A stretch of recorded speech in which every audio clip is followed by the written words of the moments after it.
Yong.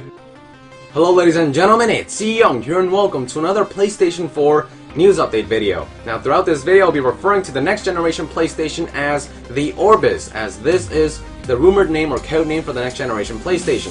Now to find out the news behind the code name as well as other information such as rumored technical specs, be sure to watch the previous PlayStation Orbis news update video, which I have provided on the description below and through an annotation on this video. Then of course, be sure to come back. But anyways, on to the new details. So, a website known as VG247 has shared information about the Orbis from what they claim to be a reliable source. The first bit of information concerns the strategy behind the release of the Orbis, and Sony is confident and plans to release their next generation console before the next Xbox, which is rumored to be codenamed Durango.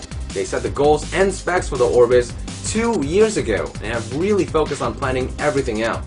Now the next generation Xbox was reported by the same website, VG247, to be released on Christmas of 2013, only a few hours before reporting this very news right here. I've already made a video about it, so be sure to check it out sometime, and I have provided of course an annotation and a link on the description below. But if all of these rumors turn out to be true, then that means that the Orbis will release most likely during the holiday season prior to December of 2013. Now what is known for sure is that according to the sources, by 2014, all the next generation systems will have released.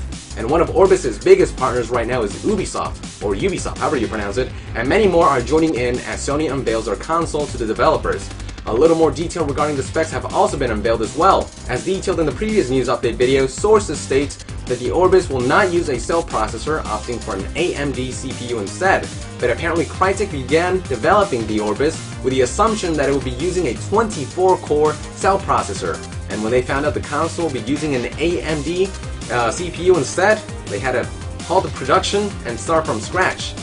Ouch. But this actually is very good news because this means that the next gen PlayStation will have a development environment similar to that of the PC and Xbox. Part of the reason why many games ran better on the Xbox 360 than on the PS3 was because Sony used their own proprietary processor, which made porting over games a living freaking hell. Not to mention that PS3's proprietary environment was more difficult to work with, according to the testimony of many developers, than Xbox and PC. So from now on, expect multi-platform games to be more on equal footing than in this generation.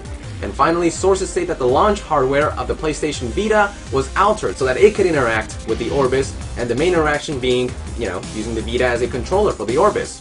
Don't know why anyone would want to use the less comfortable Vita over regular controls, or why anybody would buy a $250 controller, but oh well.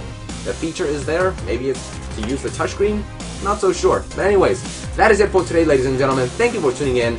I'll make sure to keep you guys updated on as news release. I will also soon be making an interactive main menu that will compile all news I have shared and will be sharing regarding the next generation consoles, so stay tuned for that as well. And finally, of course, be sure to subscribe to my personal channel, Yong, which you can find on the description below and through an annotation at the end of this video. And there you can watch my personal Let's Plays, mod updates, reviews, entertainment, and of course, to show your support, that'd be fantastic. Also be sure to subscribe to TGN for more gaming coverage in general. Thank you very much, and Yong out! Subscribe.